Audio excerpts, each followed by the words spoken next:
Hey guys, Metal Driver here, back with another AEW Unrivaled review. Today I'll be looking at Series 8, the Painmaker version of Chris Jericho. Now we know what the back of the box looks like, so let's not waste any more time. So without further ado, let's go ahead and open this up and take a closer look at Chris Jericho. Alright, and here we have the Painmaker out of the packaging, but before we take a look at the figure, let's look at the accessories that he comes with. He comes with a hat for his entrance attire. It's the same hat that we saw with Series 1. He comes with a plastic scarf. So similar to Series 1, we got a soft goods one with that one. This time we get a plastic one, which I do prefer. So I think this looks really good, sculpted really well. And then again, just like Series 1, he comes with an entrance jacket. However, this jacket is different. That one had studs all over the jacket, whereas this one has spikes. And I really like that. I think this is a better look in my opinion. So the sculpting of the jacket looks really good. I like how it fades into red all the way at the bottom here at the sleeves and around the waist of the belt. You get this cool letter here, painted really well, doesn't look sloppy or mispainted.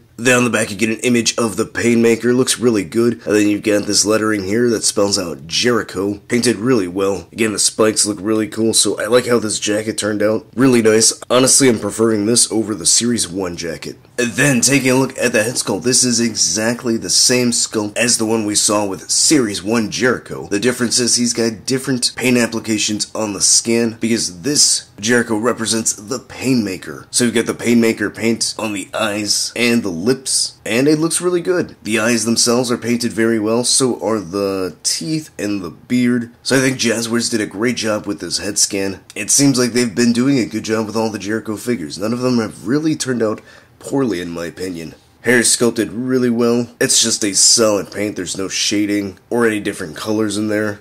So it looks good all the way around. So head scan turned out very well. Then taking a look at the body, he is wearing a painted shirt. So it's a black shirt with the inner circle logo. The logo looks really good. There doesn't seem to be any mispaint or any sloppiness. The lettering on the inner circle looks pretty crisp, pretty clean. So it does cut off though right here, so if you were to pose the figure and move his torso back like this, you will see a separation in the image, so that is disappointing. There is nothing on the back. Then looking at the tattoos on the left arm, looks really good. Paint looks good, so that looks really nice. Good clean work right here. You got the Fozzy tattoo that actually has color. The other Jericho figures, I think it was just a black logo. Then you've got the tattoo on this forearm, looks pretty good. Then looking at the legs, they are the same sculpted legs that we have seen on all the Jericho figures.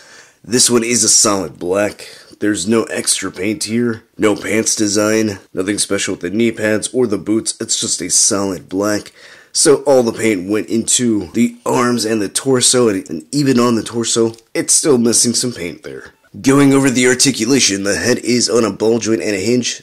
Doesn't really go that far back due to the plastic of the hair. Does look that far down. Can turn side to side and slightly tilt. Shoulder goes that high up. It rotates all the way around. There is a bicep swivel. Double jointed elbows. A swivel and hinge at the wrist. Ball joint at the upper diaphragm, so he crunches that far forward, that far back. Twists a little bit and pivots. Then there's another ball joint at the waist, so he crunches even further forward, further back, and twists slightly. Legs go that far out, they go that high up, so really great range of motion. Thigh cut, double jointed knees, rotation at the top of the boot. Ankle goes that high up, which isn't high at all. Goes that far down, and there is some really good ankle pivot. Alright, and here's the new Series 8 Chris Jericho next to the Series 1 and Series 6 Jericho.